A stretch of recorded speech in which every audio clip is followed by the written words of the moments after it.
Some African-American communities are prospering, like the residents of Greenwood, a suburb of Tulsa, Oklahoma.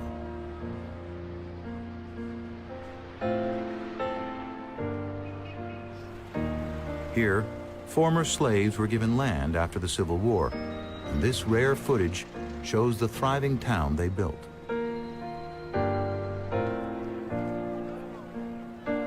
A remarkable Baptist pastor named Solomon Sir Jones is the pioneering filmmaker. His footage was lost for more than 50 years.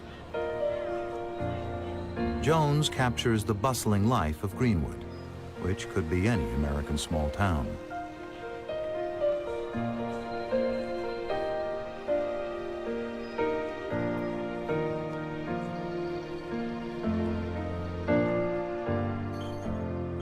But Tulsa's whites don't like what they see. In May 1921, after a black man is accused of assaulting a white woman, a white mob rampages through the city. For a night and a day, they loot and burn Greenwood. A Fox News crew captures the only surviving footage. It is the bloodiest racial massacre in American history, leaving nearly 300 dead.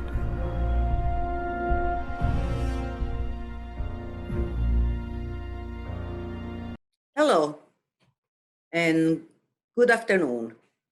Welcome to my guest, Mr. Michael Green.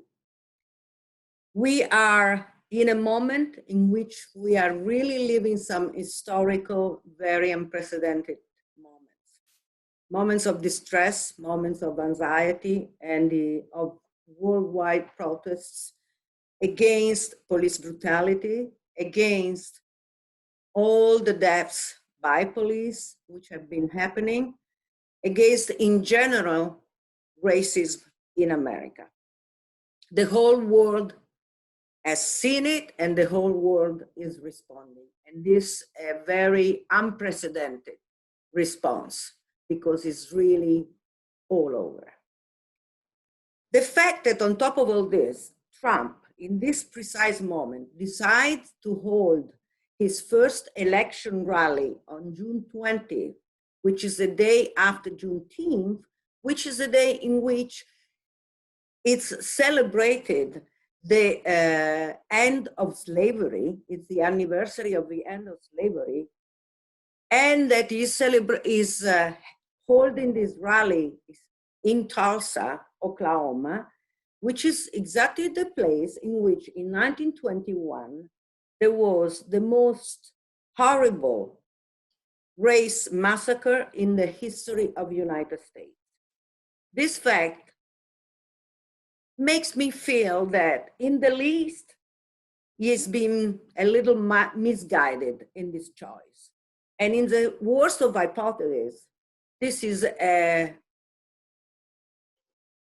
provocation that is not something we need in this moment, and we could expect from the person who's supposed to be the commander-in-chief and the person in charge of leading and uniting this country. So let's now go a step back and let's see what happened in Black Wall Street in 1921.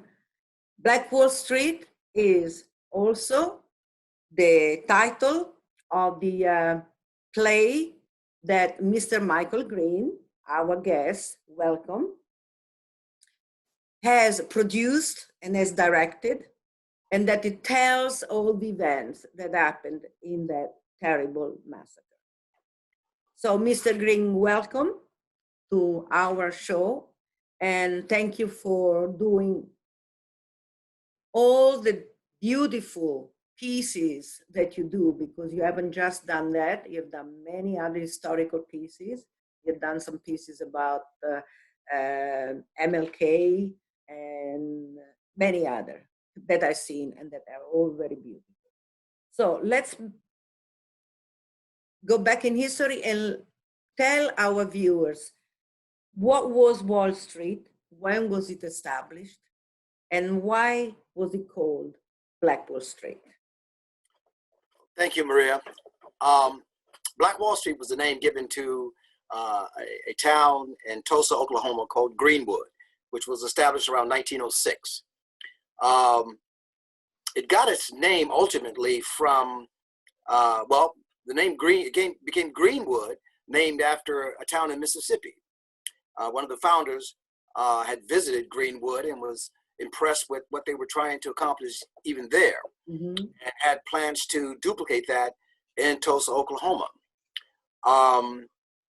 As the towns prospered, it later became known as Black Wall Street, a name given to them by Booker T. Washington. Greenwood was a totally self-sufficient community, primarily blacks, a few Indians, some Jews in the outskirts, occupied this north end of Tulsa. And because of segregation, they were forced to inculcate and sort of trade amongst themselves. And they did so very well. It was the, nepotism was front and center. They collaborated and networked in a way unprecedented. By the time 1921 came around, they were probably the most successful Black community ever produced in this country. They had over 600 thriving businesses within a 36-block radius. They had a bus system, 2 movie theaters. They had 5 hotels. They had their own schools. They ran a post office. They had a hospital. They had a taxi system. At least 6 families had their own airplanes. So there was, brick and mortar on both sides of the street. Over 1,000 people owned, and they built and owned their own homes. They had 5 churches and 21 restaurants and several grocery stores. So it was a thriving community. Self-sufficient, thriving community that, in fact, took advantage of segregation, which is absolutely pretty amazing. Pretty amazing. How did it become so prosperous? What was the reason? Well, when oil was discovered in Oklahoma, that set off a land grab, and whites from all over the country migrated quickly to take advantage of this new source of wealth. So much so that in a few short years, Tulsa was the top producing oil producer, presenting up to 2,000 barrels of oil a day. They were the top producer of oil in the world for a short period of time. Which is so amazing. Never amazing, right? You never expect that. Yes. Right. And so even with segregation, there was so much wealth that some of that wealth had to trickle down. There were Blacks who took advantage of the land grants that were given to the Indians after the Civil War, and they owned property. And so a lot of them actually had oil on their property. They weren't able to, I think there may be one Black who actually had a oil well that he actually ran. But most of the oil production was controlled by whites, naturally. But even so, because of segregation, Blacks were able to take full advantage of the wealth that trickled down to them from the oil industry. This is a really fascinating story. And if I remember well from what you told me, there was a guy, a person, Gurley, I think, who had purchased 40 acres and then sold them. And that's how it all started. Sold them to other Black people. Absolutely. The name of that gentleman was O.W. Gurley. O.W. Gurley.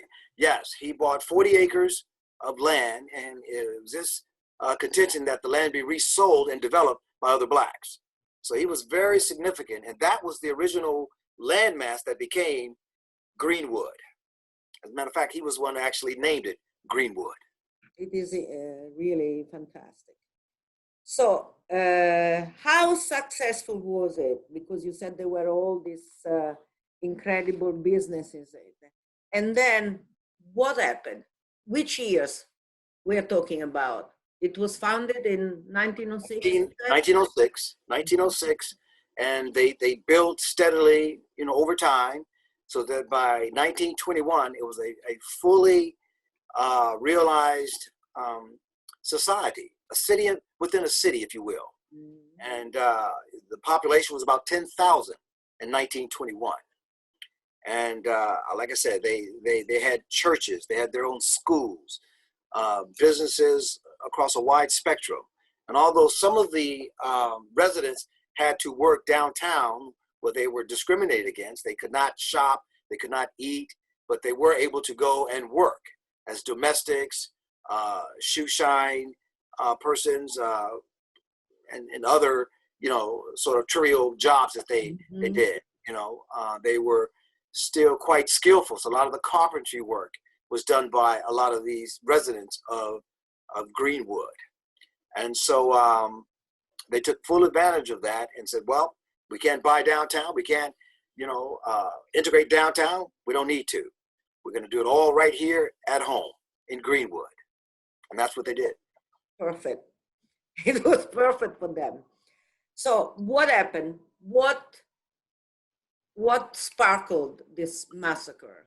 Well, when you have some whites who aren't able to compete with their contemporaries, if you will, the poorer whites, were frustrated that they could look across the tracks and see successful Negroes who owned their own homes, who had indoor plumbing when some of them did not, driving some of the latest automobiles, dressed in some clothes, some of them even imported from France and other places. But there were tailors, within the community. So, and they had very fine homes and businesses. This created a sense of unparalleled jealousy and animosity. And this all came to a head on May 31st, 1921. Oddly enough, it was Decoration Day, which is now called Memorial Day, but then they called it Decoration Day. There were a lot of veteran soldiers living in Greenwood at the time. So this was a big occasion for them to celebrate Memorial Day weekend. But as things would happen, Dick Rowland, who was a shoe shine, what they called them boot blacks then, and he was shining shoes as he did, making somewhere between $5 and $10 a day, which was really good money back then. There was only one place in downtown, that they could actually go and relieve themselves. It was on the top floor of the Drexel building. So as usual, he would take his break, go to the Drexel building, and relieve himself. He got on the elevator. The elevator operator was a young white girl named Paige. Her first name, I forget her first name, but her last name was Paige. Carol Page, I believe. I could be mistaken. Anyway, Miss Page, took him up to the top floor. He got off. I assume went to the bathroom, came back, got on the elevator. But as he was exiting the elevator, she screamed. And there's only one thing for a black man to do when a white woman screams. He didn't know why she was screaming, and he ran. It was later reported that he had molested her, attacked her, and the story got embellished as time went on, as the day progressed. I mean, it got to the point where he raped and beat her and all of these types of things. So anyway, he was arrested, and they took him to the jailhouse and locked him inside the jail. And it didn't take long for a mob to gather. And when word got around that, as a matter of fact, the Tribune printed in their afternoon edition that there's news to lynch Negro tonight. And this started circulating, amongst the white populace, and the crowd began to grow. When the black soldiers and other men of Greenwood heard what had happened and the threat to lynch this young man over an alleged assault, they went down to the courthouse with their guns, wanting to protect, to make sure that they weren't going to take this man out and lynch him. Mm-hmm. But the sheriff assured him that, well, this is not going to happen. We're going to protect him. So the men went home. But the white mob were allowed to stay. And their numbers continued to grow into the thousands. So when the soldiers learned that the number was growing and the threat became even more dire, they returned to the courthouse, 75 strong, determined to make sure that, it wasn't going to go down the way they thought. Mm-hmm. Anyhow, the sheriff again admonished the men to return to Greenwood and that they had it. And but on their way out to do just that, they were confronted by some of the white men. And, one white man decided he was going to take one of the guns, away from one of the soldiers. And he resisted. And during that struggle, a shot went out. And at that point, it was on. And the men had to retreat back to Greenwood. The crowd grew and grew to where it was 15,000 to 1. This angry white mob descended on Greenwood, and they began to loot, to burn, and murder.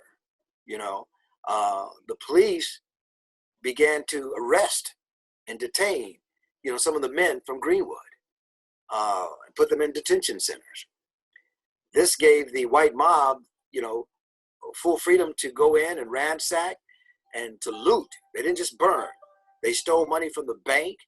People that had money in their homes, they took all their money. They took jewelry. They took clothing. They took pianos. They took cars. They took whatever they could take from Greenwood, and then they burned it. People were shot as they were fleeing. By the next day, June 1st, it was the wasteland. It had been reduced to rubble.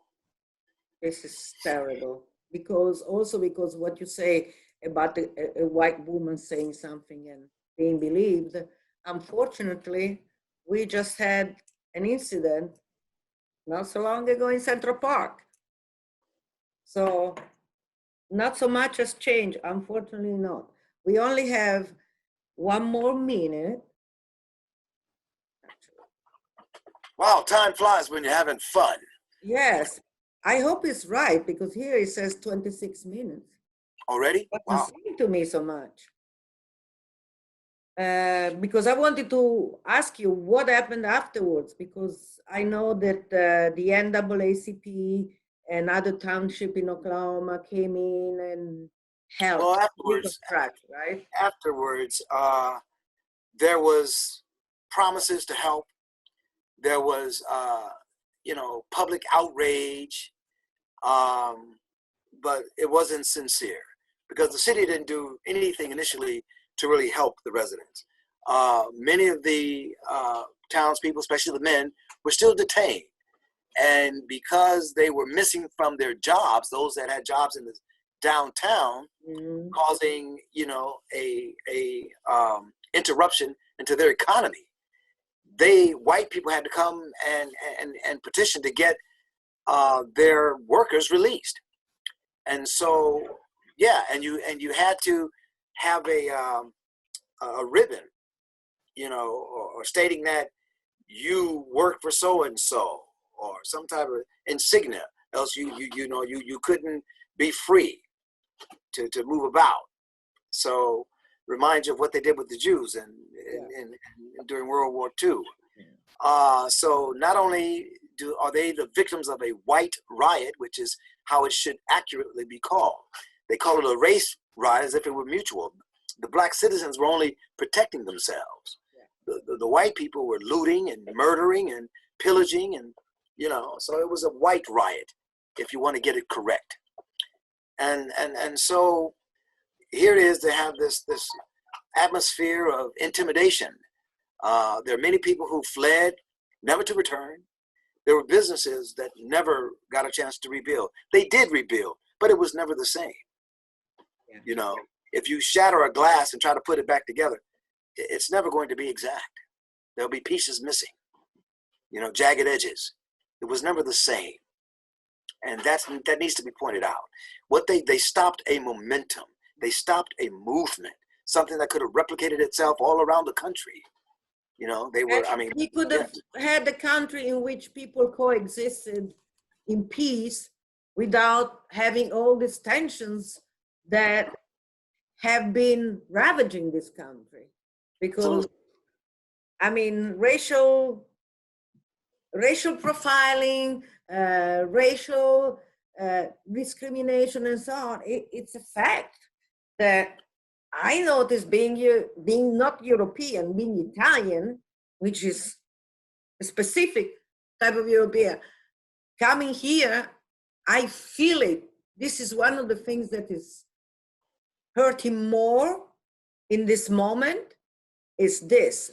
All these racial tensions, all these killings has really put, I'm sick to myself.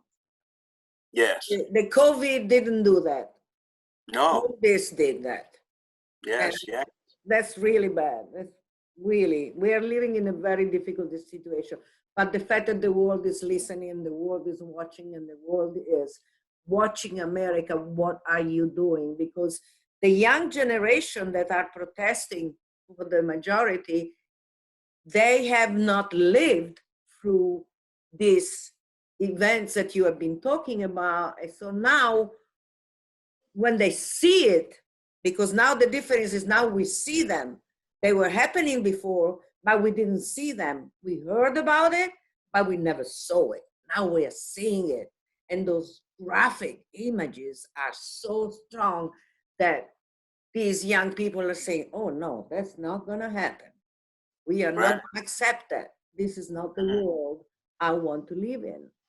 Yes. So I think this is gonna be a turning point. I really hope so. But tell me another thing. There were more than one so-called Black Wall City. There were a lot of good, beautiful, wealthy cities that were built by African Americans and which were thriving, right? Yes, in Oklahoma alone, there were over 27 other Black towns and townships established. Another one that was highly successful was Boley, in Boley, Oklahoma, not so far from Tulsa. There were other communities, as you stated. You know, people know a little bit about Rosewood in Florida. Yeah. There was Hayti in Durham, North Carolina, and right here in New York was the Seneca Village, which was right in the middle of Central Park before it was Central Park. This thriving community was displaced through public domain, you know, and this city was displaced. They weren't given a place to replace and rebuild. You know, they were sort of just split up and dispersed. So we lost the benefit of that thriving Black community. That is so horrible. Okay, we have unfortunately come to the end of this very interesting conversation. There is much more to talk about, but our viewers can also read the articles that appeared on Harlem News with an interview with you about Tulsa, about Black Wall Street. So I thank you for having participated to this, having been my guest, having been my guinea pig for the first Zoom meeting, Zoom interview in this way.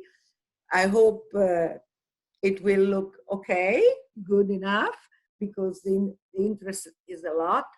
And as usual, you can see us on every Saturday at 12:30 on Spectrum, channel 1993, every Saturday, 12:30 afternoon.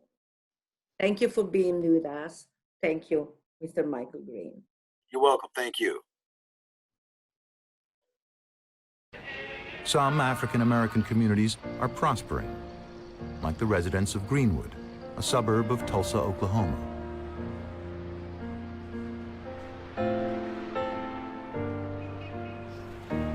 Here, former slaves were given land after the Civil War, and this rare footage shows the thriving town they built.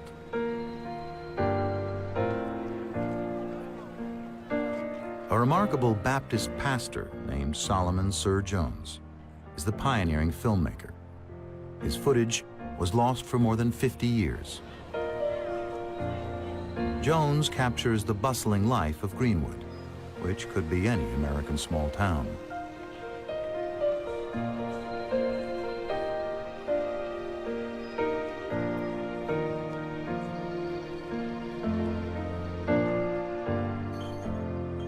But Tulsa's whites don't like what they see.